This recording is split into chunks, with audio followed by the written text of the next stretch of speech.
Middle education के एक धमाकेदार वीडियो में आपका स्वागत है। जैसे कि आप सबको पता है कि सभी स्कूलों में मॉक टेस्ट का आयोजन किया जा रहा है और मेरे प्यारे बच्चों का बार बार यही मैसेज था कि please sir mock test paper को समझा दीजिए, हमें बता दीजिए, एक आइडिया दे दीजिए कि किस प्रकार से क्वेश्चंस हमारे एग्ज़ाम में देखने को मिलेगा। देखिए, जैसे आप अपने स्कूल में एंटर करेंगे तो सबसे पहले एक आपको सीट दिया जाएगा जिसका नाम रहेगा ओएमआर सीट। ओएमआर सीट में ही आपको आंसर फिल करना है जो प्रश्न पूछा जाएगा। प्रश्न आपकी किताब से संबंधित नहीं रहेगा बल्कि आपके ज्ञान और समझ आधारित प्रश्न रहेगा। हिंदी तो और ही सरल होता है। हिंदी में सिंपल सा गद्यांश और पद्यांश की तरह प्रश्न रहेंगे। सबसे पहले गद्यांश को पढ़िए और उसके क्वेश्चंस रहेंगे। आंसर ढूंढना बहुत ही इजी है। आपको करना क्या होगा, सबसे पहले अपने गद्यांश को बहुत अच्छे से और इत्मीनान से पढ़िएगा, फिर एक एक प्रश्न के उत्तर को टिक कीजिएगा। एग्जाम्पल के तौर पर यहाँ पे 20 नंबर के हम क्वेश्चंस मतलब 20 क्वेश्चंस लेकर के आए हैं। मतलब इस वीडियो में फुल एंड फाइनली हिंदी को कवर करने वाला हूँ और आपको समझाने वाला हूँ कि एग्ज़ाम में किस टाइप से क्वेश्चंस देखने को मिलेगा। देखिए स्टूडेंट, इनमें टोटल आपके एग्ज़ाम की बात करूं तो 100 नंबर का आपका टोटल पेपर रहेगा जिसमें 5 विषय होंगे, हिंदी, गणित, अंग्रेजी, विज्ञान और सामाजिक विज्ञान।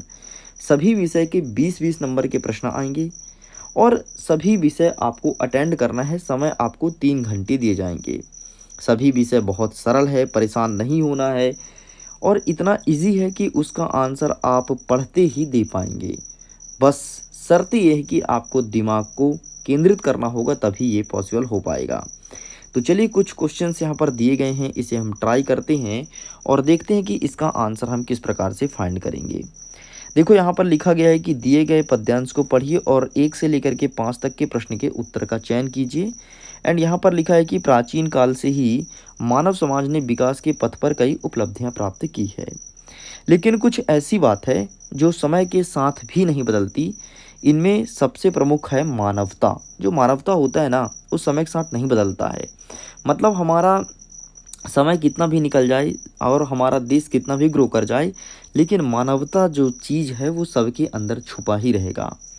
मानवता वह भाव है जो दूसरे के प्रति दयालु, सहृदय और संवेदनशील बनाता है।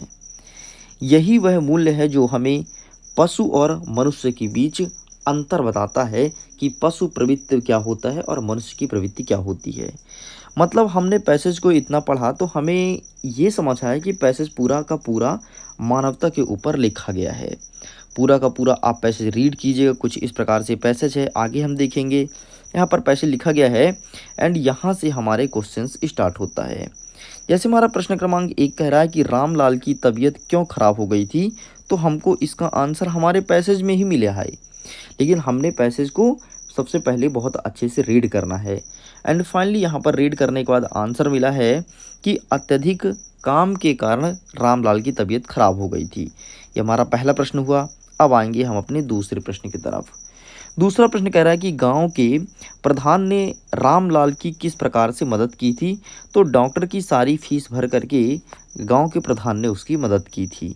ये आंसर हमें कहाँ मिला, तो हमारे इन्हीं पैसेजों में मिला है जो यहाँ पर लिखा गया है। ठीक है, ये देखिए लिखा है ना कि रामलाल के खेत में काम करने से उसकी तबीयत खराब हो गई थी। ठीक, ये चीज़ लिखा गया है। फिर उसे अस्पताल ले गया गया, देखभाल किया गया और गांव के प्रधान ने डॉक्टर को सारी फीस खुद ही भर दी थी, इस प्रकार से मदद की थी। नेक्स्ट कह रहा है कि गद्यांश के अनुसार मानवता का असली धर्म क्या होता है। क्या दूसरों की आलोचना करना, क्या बुराई करना मानवता है? नहीं। स्वार्थ से काम लेना, क्या तुम स्वार्थी बनो तो मानवता है? नहीं। संकट में दूसरों को मदद करना क्या मानवता है, या फिर दूसरे से दूर रहना? तो इसका सही आंसर लगाना पड़ेगा ऑप्शन नंबर सी, संकट में दूसरों की मदद करना, यही मानवता है।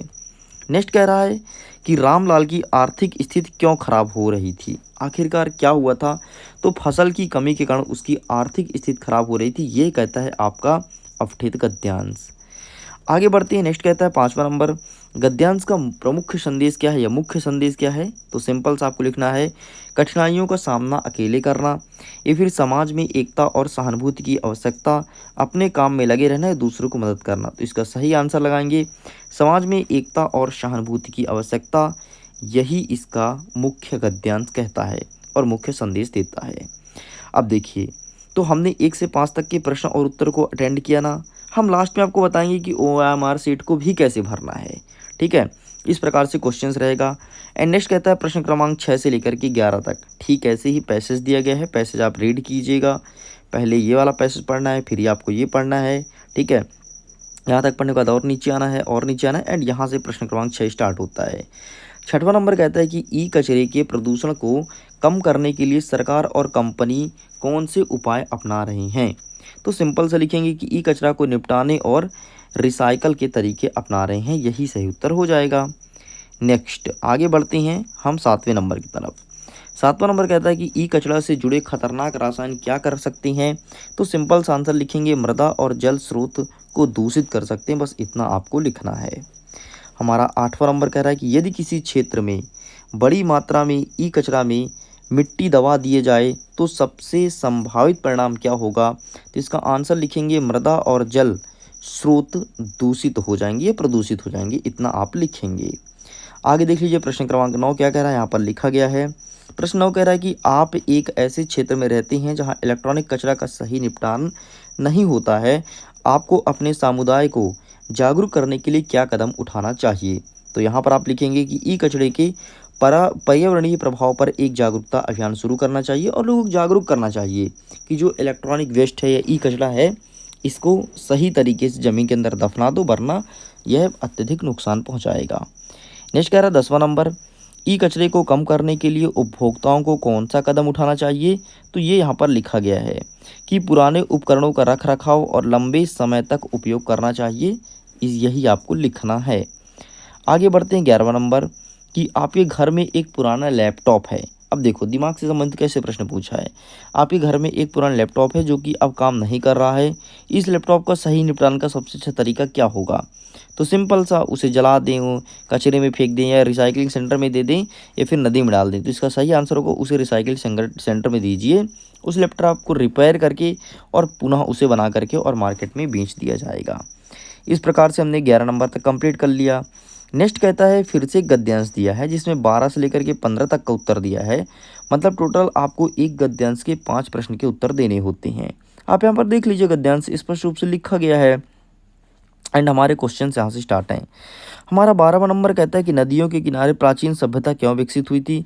तो आप लिखेंगे कि नदियाँ जल और उपजाऊ मिट्टी प्रदान करती है, इसलिए इसके किनारे सभ्यता का विकास हुआ था। नेक्स्ट कह रहा है 13वां नंबर, गंगा नदी का भारतीय समाज पर क्या धार्मिक महत्व है। तो इसे माँ के रूप में पूजा जाता है। किस नदी को? गंगा नदी को। आप सब देखे होंगे इलाहाबाद में गंगा नदी है और गंगा नदी को सारे लोग माँ कहते हैं कि ये माँ के समान है। नेक्स्ट रहता है 14 नंबर, नदियों के प्रदूषण का प्रमुख कारण कौन सा हो सकता है। तो अवैध खनन और औद्योगिक अपशिष्ट। नेक्स्ट कह रहा है 15 नंबर आपका, नदियों को प्रदूषण से बचाने के लिए क्या करना चाहिए। तो केवल कचरा और रसायन नहीं डालने चाहिए, बस इतना आपको लिखना था। आगे अगेन आपको एक गद्यांश देगा जो कि 6 से लेकर के 20 तक रहेगा। तो अभी तक आपने हिंदी को अच्छे से समझा कि हिंदी के क्वेश्चन पेपर को अटेंड कैसे करना है। ठीक ऐसे ही सभी सब्जेक्ट को समझने के लिए लिंक डिस्क्रिप्शन बॉक्स में दिया गया है, जाइए PDF को डाउनलोड कर लीजिए और वहाँ से आप क्वेश्चन पेपर को एक बार देख लीजिए, तो आपको आइडियाज़ लग जाएगा कि हमारे एग्जाम में किस टाइप से क्वेश्चंस देखने को मिलेगा। एंड हम आगे बढ़ते हैं। यहाँ से हमारा 16 नंबर क्या कह रहा है कि तितली किस प्रक्रिया की महत्वपूर्ण भूमिका निभाती है। तो परागण की महत्वपूर्ण भूमिका निभाती है। आगे बढ़ते हैं 17 नंबर कह रहा है कि तितलियों की घटती संख्या का प्रमुख कारण क्या हो सकता है। तो कृषि में अत्यधिक कीटनाशक का उपयोग, इस कारण से लगातार तितलियां मर रही हैं। ठीक है, नेक्स्ट कह रहा है हमारा 18 नंबर, परागण प्रक्रिया बाधित होने से किस पर प्रभाव पड़ता है। तो खाद्य सुरक्षा और पर्यावरणीय संतुलन पर प्रभाव पड़ता है, यही आपको लिखना है। 19 नंबर कह रहा है कि तितलियों को संरक्षित करने के लिए कौन सा उपाय सबसे अधिक प्रभावी है। तो तितलियों के अनुकूल बयानों की स्थापना, बस यही आपको लिखना है, यही सही उत्तर हो जाएगा। हमारा 20वां नंबर और अंतिम प्रश्न कह रहा है कि तितलियों को बचाने के लिए किस प्रकार की कृषि प्रणाली अपनानी चाहिए। तो पर्यावरणीय मित्र कृषि प्रणाली अपनानी चाहिए। तो यहाँ पर लिखेंगे कि पर्यावरण मित्र कृषि प्रणाली, बस इतना आपको लिखना है। एंड इस प्रकार से हमारे सारे क्वेश्चंस कंप्लीट हो गए हैं।